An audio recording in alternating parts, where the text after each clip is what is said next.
Всем привет! Сегодня мы будем готовить пирожки с капустой и картошкой.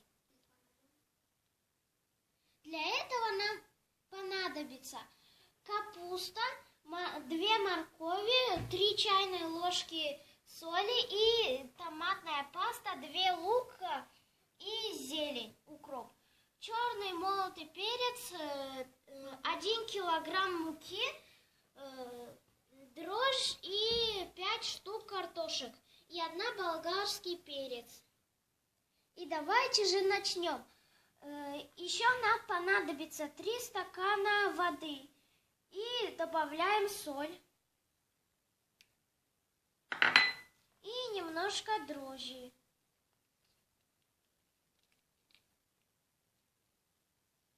И вот, так как у меня нету сухих дрожжей, я буду использовать вот такие.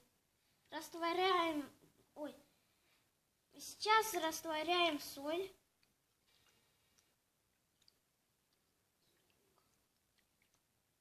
И вот я уже растворила дрожжи и буду добавлять муку и буду замешивать тесто.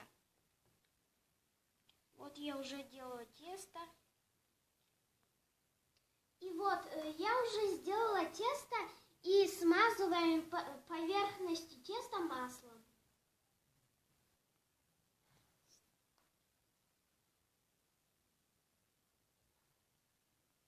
И вот я уже смазывала. Оставляем тесто отдыхать на 30-40 минут. Пока наше тесто отдыхает, я уже нарезаю все продукты, которые нам нужны для пирожков. Вот я уже...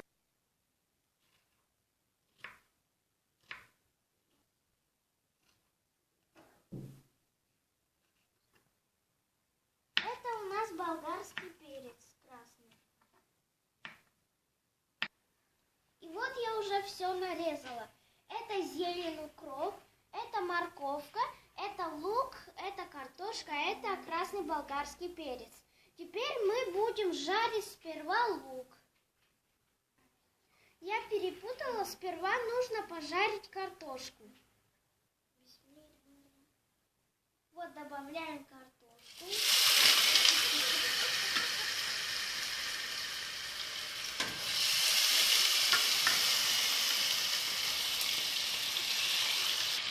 И вот немножечко посолим. Примерно 2 чайные ложки.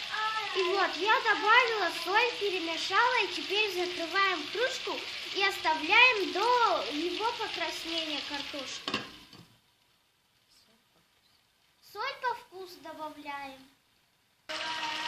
Вот уже добавляем морковь.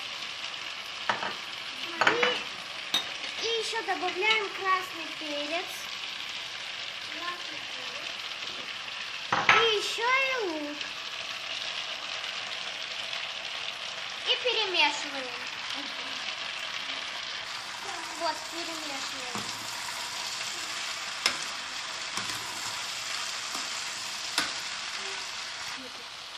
Вот уже мы добавляем капусточку. Теперь добавляем соль. И вот, перемешали. Теперь закрываем крышку. И тушим 10 минут ровно. И еще добавляем 1 чайную ложку томатной пасты. И перемешиваем. Закрываем. И еще добавляем полстакана, вот такой вот стакан воды. Перемешиваем, чтобы было сочнее. И вот, дорогие друзья, наш фарш готов. Теперь добавляем молотый черный перец. И вот я уже добавила черный молотый перец, теперь добавляем укроп. И будем перемешивать лопаткой. И вот, у меня уже фарш готов, я его переместила в другую емкость. Фарш так пахнет, что на всю кухню уже запах есть. Словами просто не передать, поверьте.